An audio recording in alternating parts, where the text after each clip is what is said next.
Hey everyone, आज हम CDP से रिलेटेड 30 क्वेश्चंस एमसीक्यू करने वाले हैं विथ सॉल्यूशन। तो क्वेश्चन नंबर यहाँ पे 1 देखते हैं। निम्नलिखित में से कौन सा बाल्यकाल का अन्य नाम नहीं है। ये नहीं वाले क्वेश्चंस बहुत कंफ्यूज करते हैं और स्किप हो जाता है ये नहीं हमसे, तो इसलिए हम लोग आंसर गलत टिक कर देते हैं। तो इस नहीं को बहुत ध्यान रखना है एग्ज़ाम में। तो कौन सा बाल्यकाल का अन्य नाम नहीं है, तो आपको ये बताना है। तो इसका उत्तर है गिरोह से पहले की आयु। यानी ये 3 नाम इसको दिए जाते हैं, लेकिन जो तीसरे नंबर पे नाम है गिरोह से पहले की आयु, वो नहीं दिया जाता। क्वेश्चन नंबर हमारा 2 है। इंग्लिश वाले कैंडिडेट ये साथ में लिखा है, आप लोग पढ़ सकते हैं। मंगोलिज्म प्रकार के मानसिक मंदतापूर्ण बालकों का लगभग बुद्धि स्तर प्रसार क्या होता है। तो इन्होंने ये पूछा है, तो इसका जो आंसर है वो है 4th 36 से लेके 51।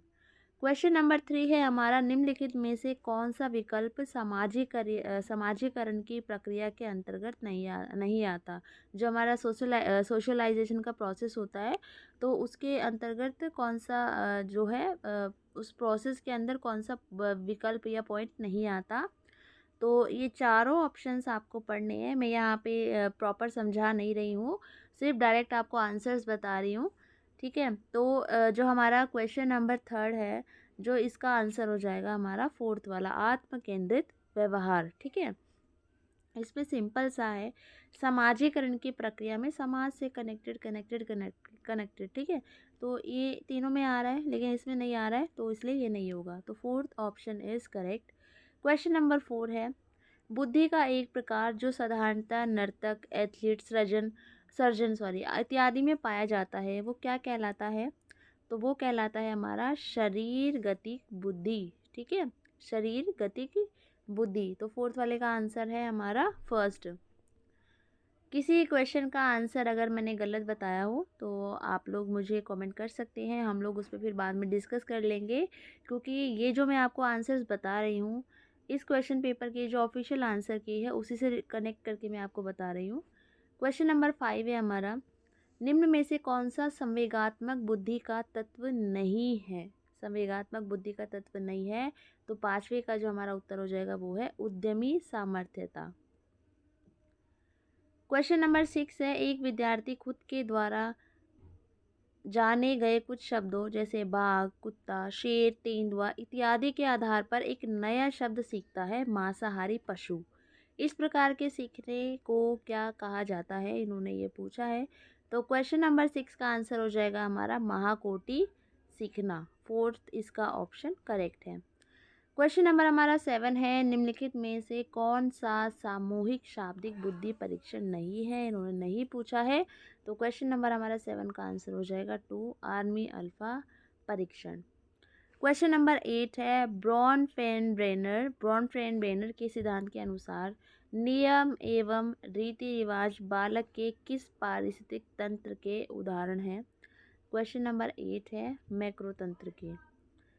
क्वेश्चन नंबर हमारा 9 है। कोलबर्ग के अनुसार, जिन्होंने हमारी जो ये है मॉरल डेवलपमेंट की थ्योरी दी है, उनके अकॉर्डिंग नैतिक विकास जो मॉरल डेवलपमेंट है कि एक ऐसी अवस्था जिसमें कोई व्यक्ति अपनी नैतिकता को वर्तमान में प्रचलित सामाजिक मानदंडों अथवा नियमों के अनुरूप आंकता है, को नैतिकता की कौन सी अवस्था कहा जाता है, इन्होंने ये पूछा है। तो क्वेश्चन नंबर 9 का आंसर है 2 नैतिकता का परंपरागत स्तर।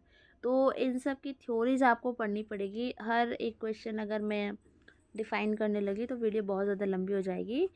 ये जो बेसिकली वीडियोज़ मैं अभी अपलोड कर रही हूँ, ये मेनली उनके लिए है जो उनको बेसिक क्लियर है और उनको प्रैक्टिस टाइप कुछ लगाना है, तो उनके लिए ज़्यादा हेल्पफुल है। बट फिर भी आपको किसी क्वेश्चन में डाउट है, आपको लगता है कि समझाना चाहिए, तो आप मुझे कमेंट कर सकते हो। नेक्स्ट वीडियो में मैं उसको इंक्लूड कर दूँगी। क्वेश्चन नंबर हमारा 10 है। बाल अपराध का कारण नहीं है।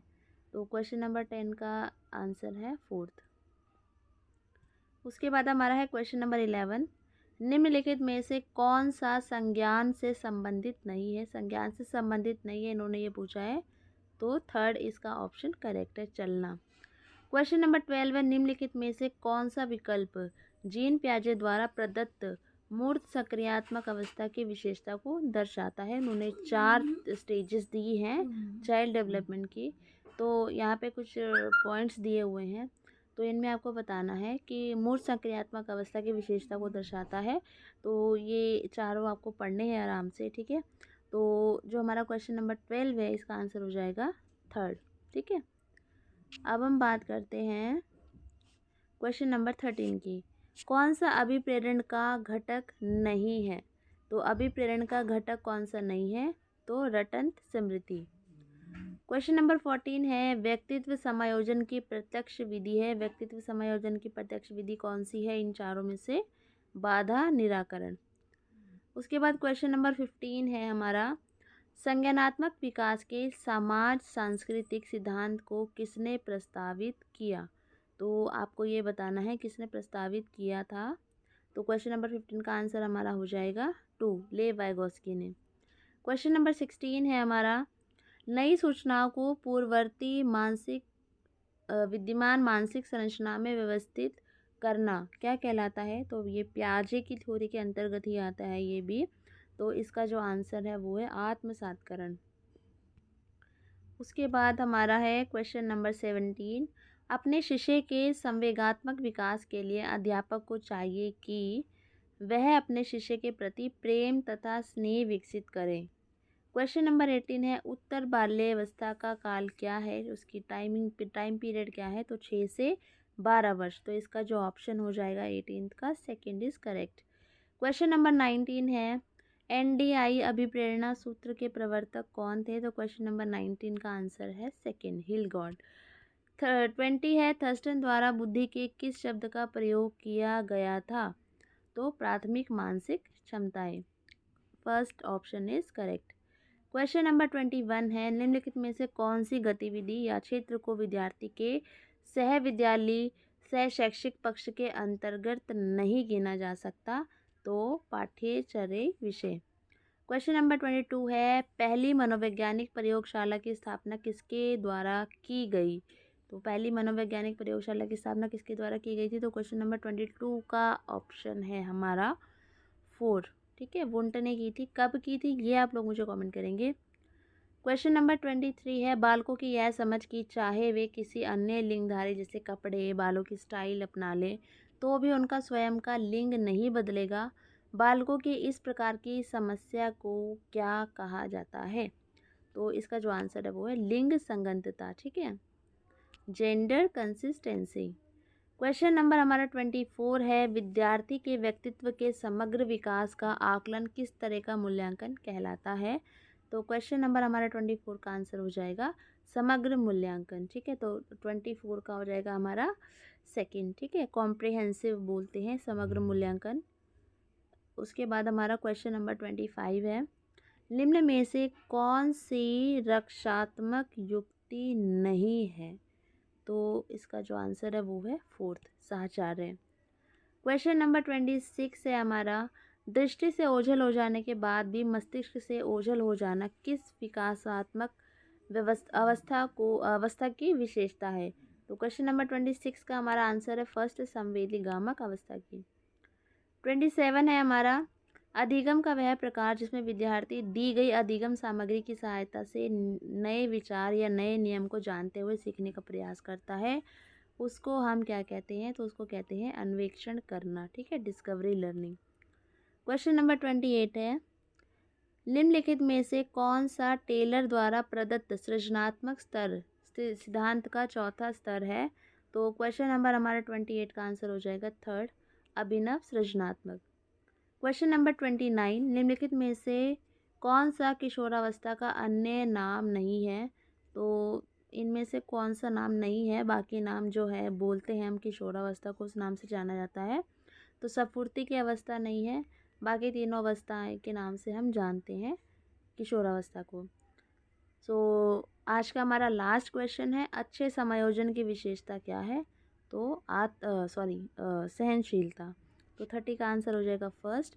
कोई क्वेरी हो तो कमेंट कर सकते हो, किसी पॉइंट में किसी शब्द में डाउट हो कमेंट कर सकते हो, और कुछ भी पूछना हो तो पूछ सकते हो। मुझे आता होगा तो मैं ज़रूर आपकी हेल्प करूँगी, कोशिश करूँगी खुद समझ के आपको समझा सकूँ जो कोई नई चीज़ होगी। तो आप लोग ये अच्छे से इसको तैयार कर लेना एग्ज़ाम के पॉइंट ऑफ व्यू से। और इसके अलावा कोई थ्योरी अगर आप लोग स्पेसिफिकली चाहते हैं कि मैं समझाऊँ, तो आप लोग मुझे कमेंट कर सकते हैं, तो ही मैं उसके ऊपर फिर वीडियो बनाऊँगी। बिकॉज़ आई थिंक आप लोगों को बिल्कुल बेसिक क्लियर होगा, तो इससे आपको थोड़ा-सा हेल्प मिल जाएगी कि किस टाइप से क्वेश्चंस आते हैं। So thank you so much everyone, आपने मेरी वीडियो को देखा, वीडियो अच्छी लगी हो तो लाइक कर देना, नए हो तो सब्सक्राइब कर लेना और अपने दोस्तों के साथ शेयर ज़रूर कर देना। Thank you.